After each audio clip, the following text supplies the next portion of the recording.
My name is Darren Cole. I'm 45 years old, and until a few months ago, I was the operations manager at Northwest Timber Products in Spokane, Washington. I joined the company right after finishing my MBA and spent 12 years turning an inefficient system into an operation recognized for sustainability and productivity. When a new CEO took over, I was fired without warning and replaced by his former golf buddy, someone with zero management experience and no background in the timber industry. On paper, my departure was called cultural restructuring. In reality, it was a maneuver to hide something much bigger. If you enjoy stories of cold-blooded revenge and gripping plot twists, like this video and subscribe to the channel now. There are brand new unreleased stories here every day, each one more intense than the last. I started at Northwest in early 2013. Back then, the company was struggling. Waste was high, safety protocols were outdated, and our sustainability practices were practically non-existent. I spent years modernizing every aspect of operations. I implemented lean manufacturing principles, upgraded our equipment, and established partnerships with environmental certification programs. By 2019, we had reduced waste by 38% and earned multiple industry awards. The work wasn't glamorous, but it was solid. I knew every inch of that facility, every supplier relationship, every operational detail that kept us competitive. Then Trevor Hartley showed up. Trevor was 41, recruited from a competitor with promises of transformative leadership. He arrived in October 2024 with expensive suits, a firm handshake, and absolutely no understanding of how timber operations actually worked. Within weeks, he started making changes. He brought in outside consultants who had never set foot in a mill. He cut investments in equipment maintenance. He shifted budget priorities toward branding and marketing campaigns that did nothing for our bottom line. I noticed the warning signs immediately. Trevor held meetings where he talked about dynamic vision and cultural alignment, but couldn't answer basic questions about production capacity or supply chain logistics. He surrounded himself with people who nodded along to everything he said. The experienced managers, people who had been with the company for decades, were gradually sidelined. In December 2024, rumors started circulating. Word was that Trevor was negotiating deals with companies that had personal connections to him. Nothing concrete, just whispers in the break room and concerned looks from longtime employees. I didn't jump to conclusions, but I started paying closer attention. January 2025 changed everything. Trevor called me into his office on a Wednesday morning. No warning, no explanation, just, "Darren, we need to talk." I walked in and found him sitting behind his desk with that rehearsed executive smile. He didn't waste time. "We're making some leadership changes," he said. "The board and I have decided to move in a different direction with operations management. We need someone who aligns better with our new vision." I asked what that meant specifically. What wasn't working? What metrics had declined? He waved the question away. "It's not about performance, Darren. It's about fit, cultural fit. We're bringing in Greg Wilson. He's got fresh perspective and energy that matches where we're headed." Greg Wilson. I knew the name. He was Trevor's golf buddy from his previous company. 39 years old, background in sales, zero operational experience. He'd never managed a production facility, never dealt with EPA regulations, never negotiated with timber suppliers. He was completely unqualified, but that wasn't the point. The point was getting me out. "You'll have 4 weeks for transition," Trevor continued. "We'll provide a severance package, standard terms. I'm sure you understand this is business, nothing personal." I understood perfectly. It was extremely personal. I just didn't show it. "I'll need access to complete the transition properly," I said calmly. "Documentation, ongoing projects, supplier contracts." "Of course," Trevor agreed. "We want this to be smooth." He had no idea what he'd just given me. Over the next 4 weeks, I became invisible. I showed up every day, answered emails, trained Greg on basic procedures. On the surface, I was the model of professional cooperation. But beneath that calm exterior, I was documenting everything. My assistant, Thomas Brennan, had been with me for 6 years. He was 28, sharp, and loyal. More importantly, he had access to systems that most people overlooked. When I mentioned noticing some irregularities in recent vendor contracts, he understood immediately what I was asking without me saying it directly. "I can pull reports from the last 6 months," he offered quietly one afternoon. "Comparative analysis, contract terms, approval workflows might help with the transition documentation." "That would be helpful," I replied. "Be thorough." Thomas was very thorough. The first red flag appeared in a consulting contract dated November 2024. Trevor had authorized payment of $240,000 to Hartley Strategic Solutions for operational assessment and restructuring advisory. The company was registered in Delaware, but the principal address traced back to Trevor's brother-in-law in Seattle. The contract had been signed without board approval, buried in discretionary spending that didn't require executive committee review. The second flag was even more obvious. A timber supply agreement with Pacific Ridge Resources offered rates 15% below market value. Generous, except Pacific Ridge was partly owned by Trevor's former college roommate. The contract included exclusivity clauses that would have locked us into below-market rates for 3 years, effectively transferring millions in value to Trevor's personal network. Then came the outsourcing plan. Thomas found it in a folder marked Confidential Strategic Planning. The document outlined a complete restructuring that would eliminate 60% of our operational staff and replace them with contractors from a firm called Global Efficiency Partners. The projected savings looked impressive on paper, $8.2 million annually. But when I analyzed the actual costs, contractor rates, management fees, transition expenses, the real savings were less than $1 million. The rest was accounting manipulation and hidden fees that would flow directly to Global Efficiency Partners, a company where Trevor's former business partner sat on the board. The plan had never been presented to the board of directors. Trevor was implementing it piece by piece, disguising it as routine operational adjustments. My termination was just the beginning. He planned to systematically replace every experienced manager with outside contractors, then present it to the board as a done deal. I made copies of everything: contracts, emails, budget projections, approval memos. I organized them chronologically with cross-references and supporting documentation. Every claim I made could be verified through official company records. I wasn't guessing or speculating. I had proof. Greg Wilson started in early February 2025. His first day was a disaster. He showed up 2 hours late, claiming he'd gotten lost finding the facility. During our walkthrough, he confused kiln drying with pressure treatment, asked if we outsourced the tree cutting part, and suggested we could probably save money by buying cheaper wood. I answered his questions patiently, made detailed notes about his training, and watched him fumble through basic operational concepts.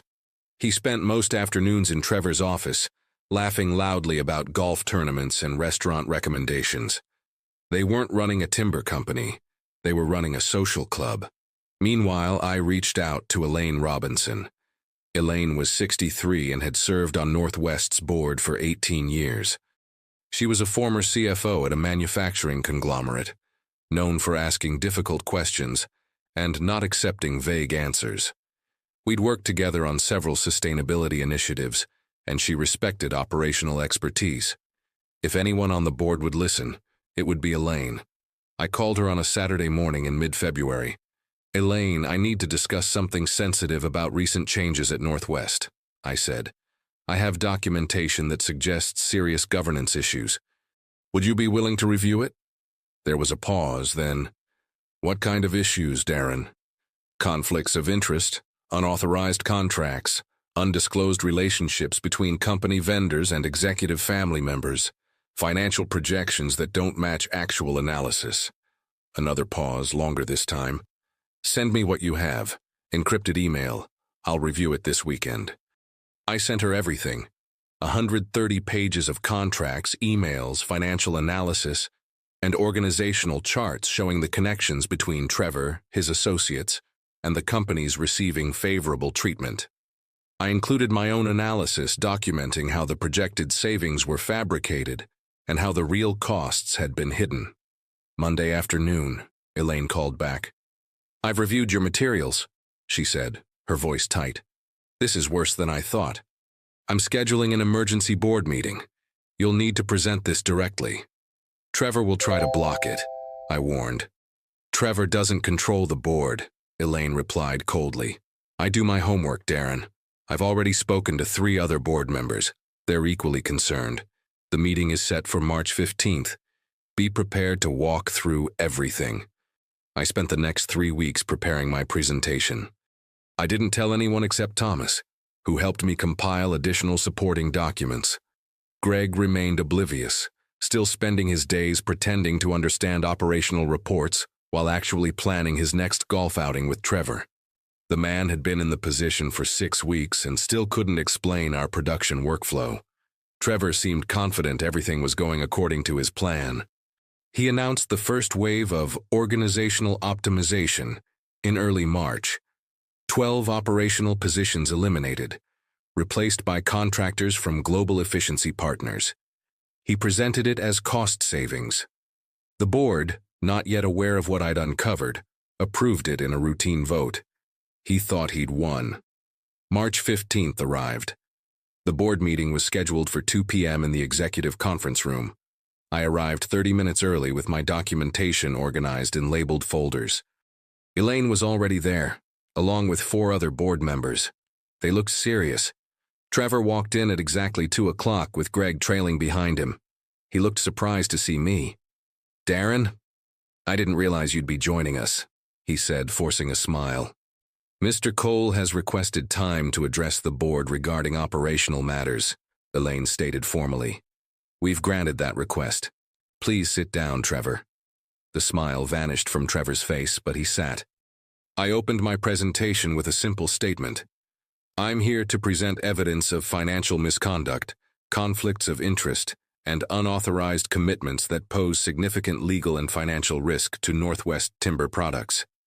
Then I walked them through everything, document by document, transaction by transaction, showing exactly how Trevor had used his position to benefit companies connected to his personal network, how he'd implemented major changes without board approval, and how the projected savings were fabricated to hide what was actually a wealth transfer scheme. Trevor tried to interrupt multiple times. Each time, Elaine shut him down.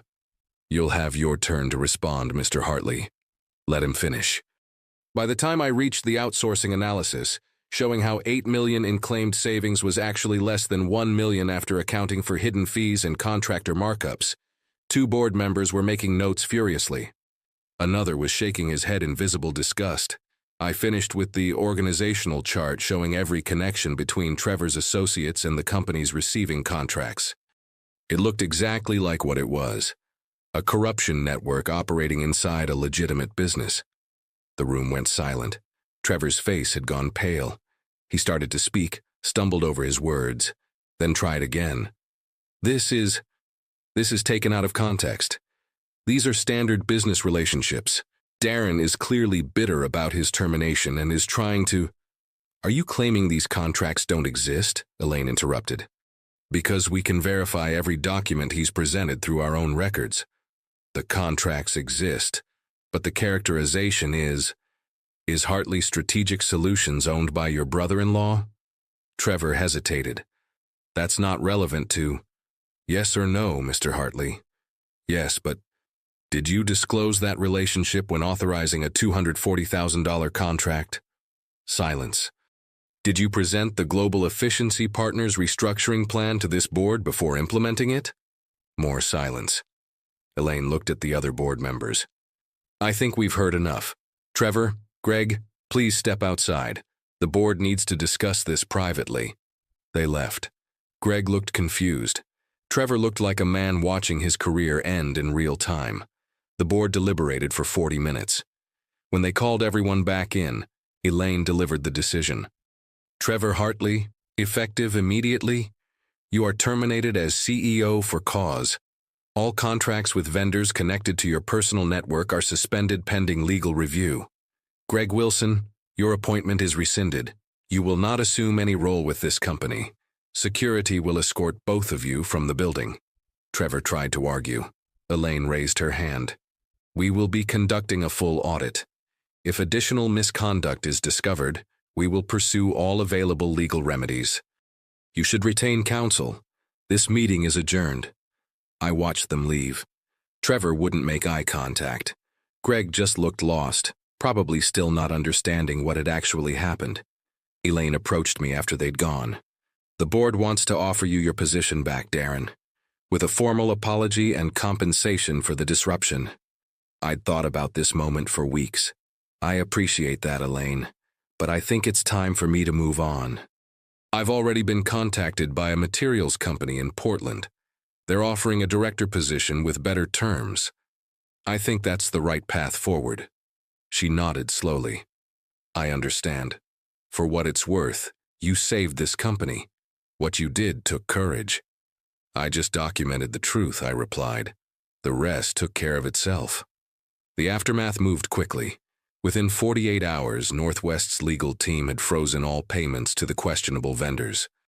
Within a week, they'd hired an outside forensic accounting firm to audit every transaction Trevor had authorized. The findings were even worse than what I'd uncovered. The total exposure from his schemes exceeded $12 million in unfavorable contracts and hidden liabilities. The story stayed contained internally. Northwest's board wanted to avoid public scandal, so they settled everything quietly. Trevor signed a separation agreement that included non-disparagement clauses and forfeiture of his severance. He disappeared from the industry entirely. Last I heard, he was working in commercial real estate in Arizona, far from any position where he could do similar damage. Greg Wilson vanished even faster. He'd only been in the position for 6 weeks and had accomplished exactly nothing. I doubt he even understood what he'd been part of.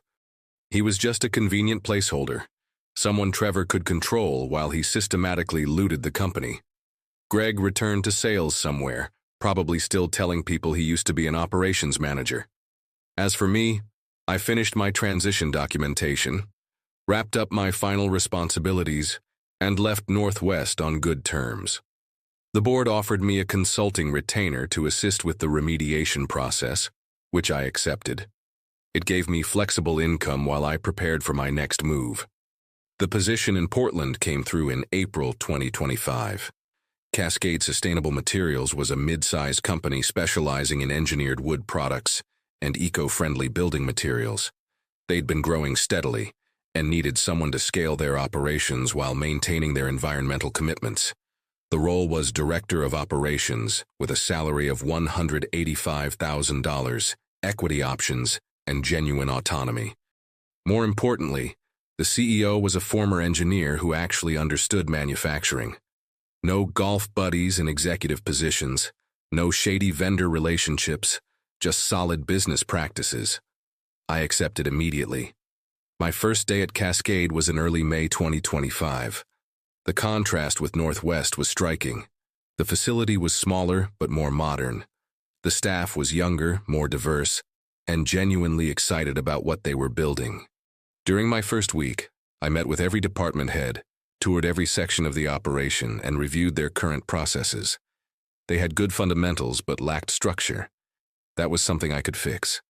Within 3 months, I'd implemented new workflow systems, established vendor management protocols, and created performance metrics that gave us real-time visibility into operations. By August, we'd increased production capacity by 22% without adding staff. By September 2025, we'd secured 2 major contracts with construction firms looking for sustainable materials. The company was positioned for significant growth, and I was finally working somewhere that valued expertise over connections. I didn't gloat about what happened at Northwest. I didn't need to. The industry is smaller than people think, and word travels fast. People knew. When I ran into former colleagues at trade shows or industry events, I could see it in their eyes. A mixture of respect and wariness. They knew I wasn't someone who could be pushed around quietly. Thomas Brennan, my former assistant, reached out in June 2025. He'd stayed at Northwest during the transition but was looking for new opportunities. I brought him to Cascade as my operations coordinator. He deserved it. His work gathering that documentation had been crucial, and his discretion had been absolute. Good people are hard to find.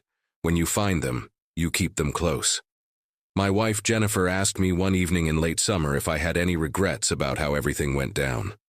We were sitting on our back deck in our new house outside Portland, watching the sunset over the hills. It was a fair question. I'd spent 12 years building something at Northwest, and I'd walked away from all of it. No regrets, I told her. I could have stayed quiet, accepted the severance, moved on without saying anything. But that would have let Trevor keep destroying what we'd built. It would have hurt people who'd worked there for decades. Sometimes you have to stand up even when it's uncomfortable. She nodded. You could have been vindictive about it, though, made it public, embarrassed them publicly. That wouldn't have accomplished anything, I said. The goal wasn't revenge. It was accountability, making sure the right people knew the truth so they could make the right decisions. Everything else followed naturally from that. And that was true. I hadn't orchestrated some elaborate revenge plot. I'd simply documented what was actually happening and presented it to people with the authority to act. Trevor destroyed himself with his own choices. I just made sure those choices were visible. The most satisfying part wasn't Trevor's downfall. It was building something better afterward. Cascade has grown significantly in 2025, and we're doing it the right way, investing in people, maintaining quality standards, building genuine partnerships. We're on track to finish the year with strong growth, and the impact feels real and sustainable. I ran into Elaine Robinson at an industry conference in Seattle in late September 2025. She was retired from Northwest's board but still active in industry associations. We grabbed coffee between sessions. "How's Portland treating you?" she asked. "Very well," I replied. "Cascade is everything I hoped Northwest could become. Solid leadership, clear values, room to grow." "You made the right choice leaving," she said. "The board wanted you back, but I think you knew Northwest would always carry that history. Sometimes you need a clean start." "How's the company doing now?" I asked. "Better. The new CEO is competent if uninspiring. They're rebuilding trust with suppliers and staff. It'll take time, but they'll recover." She paused. "What Trevor did could have destroyed that company. If you hadn't spoken up when you did, we might not have caught it until it was too late." "You gave me the platform to speak," I pointed out. "Not everyone in your position would have." "True," she admitted. "But you came prepared with irrefutable evidence. That made all the difference. Too many people complain without documentation. You built a case that couldn't be ignored. That was the lesson, really. Emotion doesn't win, evidence does. When you're facing corruption or injustice, your feelings don't matter. What matters is what you can prove. I could have walked into that board meeting angry and accusatory, and they would have dismissed me as a disgruntled employee. Instead, I walked in calm and prepared, with documents that spoke for themselves. People sometimes ask me if I was scared during those weeks when I was gathering evidence. The honest answer is yes, sometimes. There was always the risk that Trevor would discover what I was doing and find a way to discredit me before I could present my findings. There was the possibility that the board wouldn't care or wouldn't act. There was the uncertainty of whether I'd find another position if I became known as someone who'd exposed his own company's leadership. But staying silent felt worse than any of those risks. I'd spent 12 years building systems that worked, training people, establishing standards. Watching someone dismantle it all for personal profit while pretending it was business strategy. That wasn't something I could accept. Some situations demand action even when the outcome is uncertain. Looking back now, several months after everything happened, I can see how every piece fell into place, not because I engineered some master plan, but because I stayed true to basic principles. Document the truth, act with integrity, and trust that good work speaks for itself. The industry buzz around what happened at Northwest eventually died down. It's already becoming old news, but the lessons stay with me. I've started getting calls from other operations managers facing similar situations. People who've noticed irregularities, suspected corruption, but don't know how to address it without destroying their careers. I give them all the same advice. Keep your emotions out of it. Document everything, find allies in governance, and present facts rather than accusations. Some take the advice, some don't. The ones who approach it methodically usually get results. The ones who act impulsively usually regret it. Cascade continues to exceed expectations. We're growing responsibly, maintaining our environmental standards, and building something that matters. The CEO, Richard Palmer, is 62 and has been transparent about his retirement plans in the next few years. We've already started discussions about succession planning, and he's made it clear that he sees leadership potential in how I've transformed operations here. That conversation isn't urgent. It's still a couple years away, but it's meaningful. It represents the kind of opportunity that comes from doing good work consistently, from building trust through results rather than politics. That's something Trevor could never understand. I thought about Trevor occasionally during the first few months after leaving Northwest, wondering if he'd learned anything from the experience. Probably not. People like him rarely do. They see consequences as unfair rather than inevitable.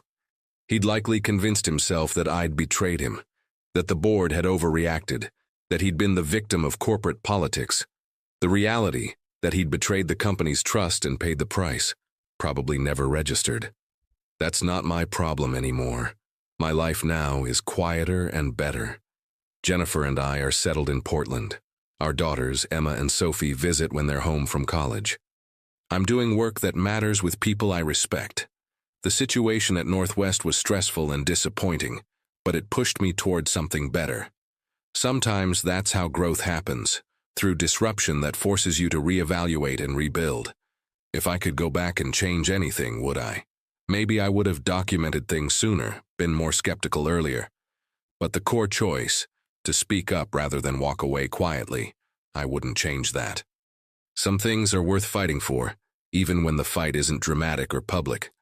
The timber industry moved on. Northwest recovered. Cascade continues growing. Trevor faded into obscurity. The world kept turning. But I learned something valuable through it all. Your reputation is built on what you do when no one's watching and tested by what you do when everyone is. Trevor failed that test. I didn't. That's the difference between someone who takes shortcuts and someone who does the work. Eventually, the shortcuts catch up to you. Eventually, the work pays off. It might not happen on your timeline, and it might not look like you imagined, but integrity has a way of creating opportunities that corruption never can. I didn't destroy Trevor Hartley. He destroyed himself. I just made sure the people who needed to know the truth actually knew it. Everything else, his termination, his industry exile, his replacement, those were natural consequences of choices he made. Justice didn't require my anger or my schemes. It just required transparency. And honestly, that's the most satisfying outcome of all. Watching someone face the natural consequences of their actions while you move forward to something better.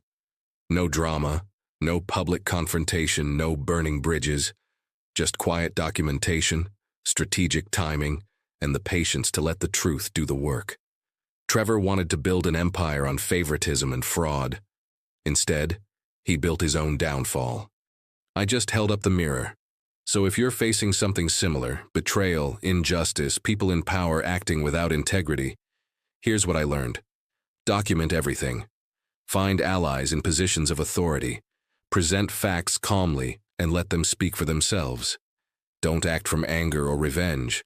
Act from principle and trust that the truth creates its own consequences. Sometimes justice is slow, sometimes it's uncertain. But more often than you might expect, good work and integrity create opportunities that shortcuts and corruption never could. You just have to be patient enough to let the process unfold. Trevor thought he was getting rid of an obstacle. Instead, he set me free. And that's a kind of poetic justice he'll never understand, but I get to live every single day. If you enjoyed this story, hit the like button and leave a comment letting me know what you thought. And if you haven't subscribed to the channel yet, please do. And turn on notifications so you'll catch new stories like this one. Thanks for watching, and I'll see you in the next one.